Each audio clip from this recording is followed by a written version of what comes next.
चलो बच्चा देखो, बात चल रही थी होम मेनू की, ठीक ना। तो होम मेनू में हमने कल आपको undo, redo, cut, copy, paste, paste special और पेस्ट एड हाइपरलिंक के बारे में बताया। और आज हम आपको नेक्स्ट ऑप्शन होम मेनू का ऑफिस क्लिपबोर्ड के बारे में बताएंगे कि ऑफिस क्लिपबोर्ड का काम क्या होता है, ठीक ना।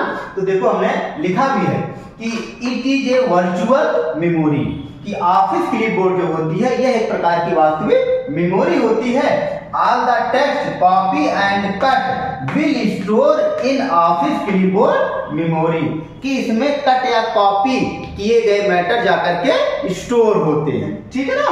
कि this memory number of item could store 24, कि इसमें कट या कॉपी किया गया मैटर 24 मैटर ही स्टोर होता है, उसके बाद स्टोर होता नहीं है, ठीक ना। कि when item are more than 24, the item will deleted automatically in FIFO method, कि इसमें कि कट या कॉपी किया गया मैटर, इसमें 24 मैटर ही स्टोर होता है, उसके बाद एक एक मैटर ऑटोमेटिकली जो है डिलीट होने लगता है FIFO के फॉर्म में। FIFO का मतलब होता है कि फर्स्ट इन फर्स्ट आउट, कि जैसे कि जो मैटर ऑफिस क्लिपबोर्ड में सबसे पहले जाएगा वही मैटर ऑफिस क्लिपबोर्ड से सबसे पहले डिलीट भी होगा, ठीक ना। मतलब डिलीट करने की आवश्यकता इसमें होती नहीं है। जैसे आपका रिसाइकिल बिन था कि डिलीट किया गया मैटर जाकर के रिसाइकिल बिन में स्टोर होता था, और जब वो भर जाता था तो एक एक मैटर ऑटोमेटिकली जो है डिलीट होता रहता है, ठीक ना। तो उसी प्रकार से आपका ऑफिस क्लिपबोर्ड होता है। कि अगर कोई पूछे ऑफिस क्लिपबोर्ड है क्या चीज या इसका काम क्या होता है, तो बोल सकते हैं सर कि ऑफिस क्लिपबोर्ड एक प्रकार की वास्तविक मेमोरी होती है जिसमें कट या कॉपी किए गए मैटर जाकर के स्टोर होते हैं, और इसमें 24 मैटर ही स्टोर हो सकते हैं। और जब 24 मैटर स्टोर हो जाते हैं उसके बाद अगर हम कोई चीज कट या कॉपी करते हैं तो एक मैटर ऑटोमेटिकली अपने आप डिलीट हो जाता है, और वो वाला मैटर जाकर के उसमें स्टोर हो जाता है FIFO के फॉर्म में। मतलब जो मैटर सबसे पहले जाएगा वो मैटर सबसे पहले डिलीट भी होता है, ठीक ना। जैसे समझो, मान लो इसको, जैसे हम मान लो माइक्रोसॉफ्ट वर्ड खोलते हैं, इस प्रकार से मान लो आपका पेज खुला, ठीक है ना। और जब ऑफिस क्लिपबोर्ड पर आप टिक लगा देंगे तो ऐसे लेफ्ट साइड में एक पतली सी विंडो ऐसे खुल जाएगी और यहाँ पर लिखा होगा ऑफिस क्लिपबोर्ड, ठीक ना। अब मान लो अपने इस डॉक्यूमेंट में हम मान लो कोई भी चीज कट या कॉपी करते हैं तो मैटर आकर के यहाँ पर ऐसे स्टोर हो जाएगा। जैसे मान लो हमने पहली चीज कॉपी की, आकर के यहाँ पर पहला मैटर स्टोर जो है हो जाएगा। फिर मान लो दूसरी चीज मतलब कॉपी की तो अब ये पहला मैटर आ जाएगा नीचे, ठीक ना, और दूसरा वाला यहाँ पर पेस्ट हो जाएगा। फिर मान लो कभी हमने कोई चीज कॉपी की तो ये मैटर नीचे आ जाएगा, ये मैटर यहाँ आ जाएगा, और तीसरा वाला सबसे ऊपर जो है हो जाएगा। तो इस प्रकार से कितने मैटर स्टोर होते हैं? 24 आइटम। जैसे मान लो पहला है, ये मान लो 24 है, ठीक है ना। अब क्या होगा? अब मान लो आप देखो, जब ये 24 आइटम इसमें स्टोर हो जाते हैं तो ऑफिस क्लिपबोर्ड आपका भर जाता है, ठीक है ना।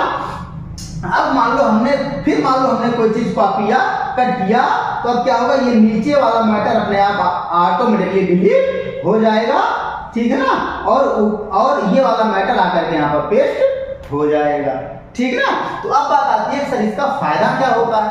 फायदा ये होता है कि अब देखा जाए, जैसे मान लो हमने एक चीज यहाँ पर कॉपी की, तो अगर हम किसी चीज को कॉपी करते हैं तो उस मैटर को हम बार बार अपने डॉक्यूमेंट में पेस्ट कर सकते हैं। कब तक? जब तक कोई दूसरी चीज कॉपी ना की जाए। जैसे हमने मान लो एक चीज कॉपी किया, अब इसको मान लो हमने यहाँ पर पेस्ट वगैरह कर दिया, ठीक है ना। फिर मान लो हमने दूसरी चीज कॉपी की, तो अब जब दूसरी चीज कॉपी मतलब करते हैं तो मान लो हमने दूसरी चीज यहाँ पर पेस्ट किया, तो जब दूसरी चीज आप कॉपी मतलब करते हैं तो अब ये पहली चीज पेस्ट होगी नहीं। अब जब भी मतलब कंट्रोल भी आप दाबेंगे तो दूसरा वाला मैटर ही पेस्ट होगा। तो अब मान लो फिर से आपको ये मैटर यहाँ पर लिखना हो तो आपको इस मैटर को फिर से कॉपी करने की आवश्यकता पड़ेगी, ठीक ना। तो इसी चीज से बचने के लिए ऑफिस क्लिपबोर्ड का इस्तेमाल किया जाता है। कि इसमें अगर हम एक बार किसी चीज को कट या कॉपी कर लेते हैं तो जाकर के इसमें स्टोर हो जाता है, और उस मैटर को अगर हमको दोबारा कभी लेना होता है तो ऑफिस क्लिपबोर्ड से उस मैटर को जैसे हम टिक मतलब लगाएंगे वो मैटर आपके डॉक्यूमेंट में पेस्ट हो जाएगा। मतलब कि उस मैटर को बार बार आपको फिर जो है कॉपी या पेस्ट करने की आवश्यकता नहीं पड़ती है, ठीक है ना। तो ये सुविधा देता है हमको ऑफिस क्लिपबोर्ड, ठीक है ना। नेक्स्ट आता है आपका बच्चा चेंज केस। चेंज केस क्या होता है? देखो लिखा है a very useful option that help you do to change your text in following format. जैसे मान लो कि हमने मान लो डॉक्यूमेंट यहाँ पर खोल रखा है, ठीक है ना। चलिए अब मान लो आपकी सीनियर है, आपको एक मतलब जो लेटर दिया और आपसे बोले भैया यही लेटर आप जो है इसमें टाइप कर डालो, ठीक है ना। तो आपने मान लो लेटर लिया, पूरा लेटर मान लो आपने अपने डॉक्यूमेंट में टाइप कर दिया और टाइप किया मान लो आपने स्मॉल लेटर में, किसमें, स्मॉल लेटर में। अब आपकी सीनियर है, आपसे बोले अरे यार आपने लिखा तो ठीक है लेकिन ये डॉक्यूमेंट कैपिटल लेटर में लिखना था। अब बड़ी समस्या हो गई, या तो आप इसको फिर से आप मिटाइए और फिर से आप कैपिटल लेटर में इसको जो है लिखिए, नहीं तो अब बात आई कि ये जो डॉक्यूमेंट हमने स्मॉल लेटर में लिख रखा है इसको कैसे हम कैपिटल लेटर में बदले। तो उसके लिए हम चेंज केस ऑप्शन का इस्तेमाल करते हैं कि डॉक्यूमेंट में आप जो भी टेक्स्ट टाइप किए हैं चाहे जिस भी केस में, उसको अगर किसी दूसरे केस में अगर आप बाद में चेंज करना चाहते हैं तो आप चेंज कर सकते हैं। इसमें 5 केस होते हैं बच्चा। सबसे पहला होता है अपर केस, फिर होता है लोअर केस, फिर होता है सेंटेंस केस, फिर होता है कैपिटलाइज ईच वर्ड और फिर होता है टॉगल केस, ठीक ना। अब हर एक केस का काम क्या होता है आओ देखते हैं। जैसे ये डॉक्यूमेंट आपका आपने मान लो स्मॉल लेटर में लिख रखा है, ठीक ना। अब बात आई कि इस डॉक्यूमेंट को हम कैसे कैपिटल लेटर में चेंज करें। तो हम चेंज केस पर जाएंगे और एक ऑप्शन मिलेगा सबसे पहले क्या, अपर केस।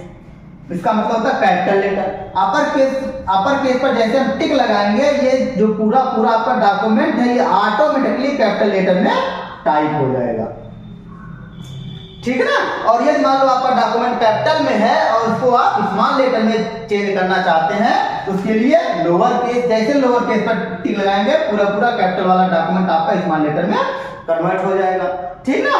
और तीसरा आता है आपका क्या, सेंटेंस केस। यह चाहे डॉक्यूमेंट कैपिटल में हो चाहे डॉक्यूमेंट जो है स्मॉल लेटर में हो, यदि आप अपने डॉक्यूमेंट को सेंटेंस केस में लिखना चाहते हैं। सेंटेंस केस का मतलब बच्चा कि जैसे मान लो आपने यहां से लिखना चालू किया, ठीक ना, और यहाँ पर लगाया फुल स्टॉप, इसका मतलब एक सेंटेंस ये कंप्लीट हुआ।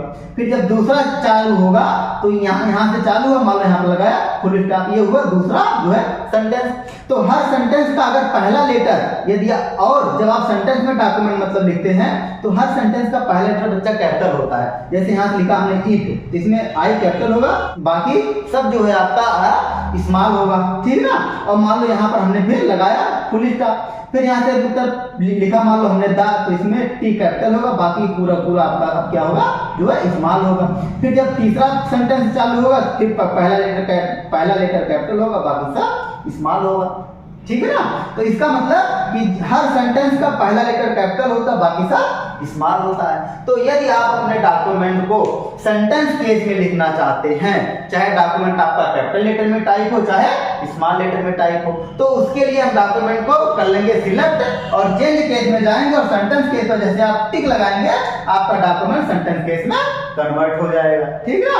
और अगला आता है कैपिटलाइज ईच वर्ड। इसका मतलब डॉक्यूमेंट चाहे सेंटेंस केस में टाइप हो चाहे स्मॉल लेटर में टाइप हो चाहे कैपिटल लेटर में टाइप हो, यदि आपको ये लगे कि हमको अपना डॉक्यूमेंट कैपिटलाइज ईच वर्ड में चेंज करना है, इसका मतलब होता है कि हर वर्ड का पहला लेटर कैपिटल बाकी सब स्मॉल, तो उसके लिए हम प्रयोग करते हैं कैपिटलाइज ईच वर्ड। जैसे इस ऑप्शन पर आप टिक लगाएंगे तैसे आपका डॉक्यूमेंट में हर शब्द का पहला लेटर कैपिटल हो जाएगा, बाकी सब स्मॉल हो जाएगा।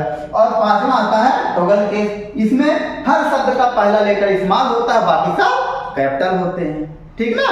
तो कहने का मतलब कि आपका डॉक्यूमेंट चाहे जिस केस में टाइप हो और बाद में आप उसको अगर किसी दूसरे केस में चेंज करना चाहते हैं तो आप कर सकते हैं। इसीलिए माइक्रोसॉफ्ट वर्ड हम जब खोलते हैं बच्चा, तो अगर कोई चीज हमको टाइप करनी होती है तो पहले हम किसी भी केस में उसको टाइप कर लेते हैं, ठीक ना, क्योंकि बाद में हम जो है हमारे पास ऑप्शंस हैं, अगर हमको किसी भी केस में चेंज करना होगा बाद में हम उसको कर सकते हैं, ठीक ना। और देखा जाए कि इतनी सुविधा हमको मतलब देता है, जब भी कोई भी टेक्स्ट अपने डॉक्यूमेंट में लिखते हैं, ठीक ना, तो सीधी सी बात है इन 5 केस से कोई छाटमा केस में आप जो है डॉक्यूमेंट अपना टाइप करते नहीं है। या तो अपना डॉक्यूमेंट आप जो है लिखेंगे पूरा कैपिटल लेटर में, या तो लिखेंगे पूरा जो है लोअर केस में, या तो सेंटेंस केस में, या तो कैपिटलाइज ईच वर्ड में, या तो फिर टॉगल केस में। ठीक है ना। तो ये सारे ऑप्शंस मतलब ये सारी सुविधा हमको चेंज केस देता है, ठीक है ना। बाकी के ऑप्शंस कल बताएंगे। बस इतना ही, दैट्स ऑल।